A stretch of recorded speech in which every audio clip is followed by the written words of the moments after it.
Honourable Paul Green. Thank you, Mr Deputy President. Mr Deputy President, in New South Wales, in regional areas, it's much easier to keep a job than to have to create a new one.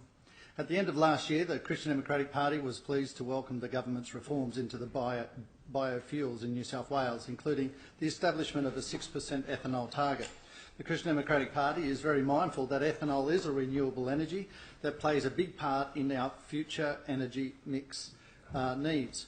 The rise in this target works to provide stability and security to regional businesses such as Manildra Group, Australia's largest producer of ethanol at this point of time, that is, Mr Deputy President, of which the plant is based in the picturesque Shoalhaven.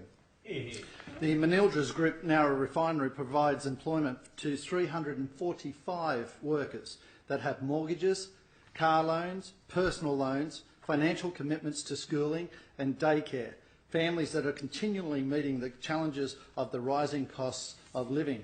The challenge of unemployment within the Shoalhaven is a continued concern, Mr Deputy President, with rates currently around 7.6 throughout the area. That is 1.8% higher than the national average. That's not including youth unemployment, which is around, I believe, around the 20% mark, somewhere down towards Ulladulla and areas. In conjunction with the recent announcement of the closure of the Pentair factory in South Nowra in September of last year, resulting in the loss of employment in this coming April of 80 workers, followed by the new Masters hardware store currently under construction in South Nowra that will now not be opening and functioning as Masters.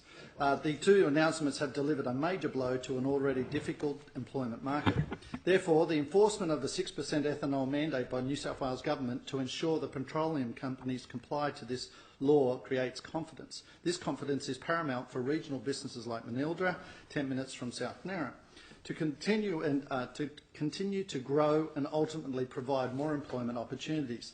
In regards to the ethanol mandate, I want to deviate slightly in the state in regards to mum and dad run service stations who may be under the ethanol mandate not able to supply the ethanol at their service stations without great cost. In these circumstances, the Christian Democratic Party is mindful that some may need to have their obligations waived or receive assistance in meeting their obligations. Rather, this is about big companies embracing renewable energy sourcing and providing availability at the pump to empower consumers to make a choice.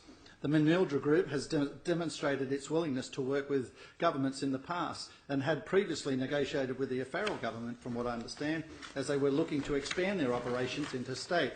Based on the advice from the federal government, Manildra Group chose to stay and make their investment in New South Wales, not Queensland, not Western Australia, but New South Wales, and chose to try and get their business to grow such an investment of $750 million.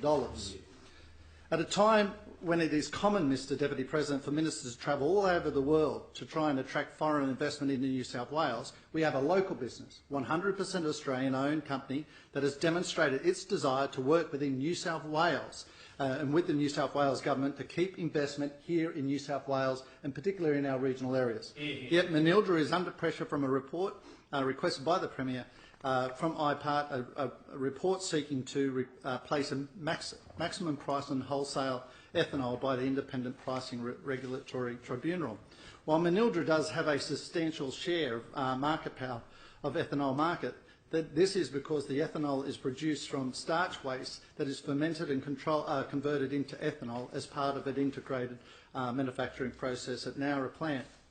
Mr Deputy President, we're not adverse to this. This is the end of the byproduct of many, many other food sources. So it's the last part. It's not taken from the first part of flour process. Opportunities exist for other ethanol companies to come into the market in New South Wales.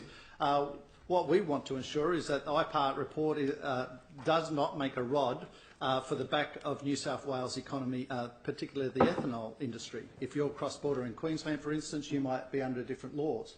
So we ensure that there's a balanced field and balanced regulation. Ultimately, a constructive outcome is desired that considers this business and the job value it provides throughout New South Wales. At a time when CDP recognises the importance that regional development plays in job security for regional economies, when we want to keep regional jobs and encourage business confidence to build and strengthen our economy, it is imperative that we support the Australian businesses. Businesses such as Manildra Manildra Group, who provide local employment in not only Nowra but other regional towns and cities, rather like BlueScope. In conclusion, Mr Deputy President, I repeat, it is easier, much easier, to keep a job in regional rural New South Wales than to have to create 345 new ones. The question is that this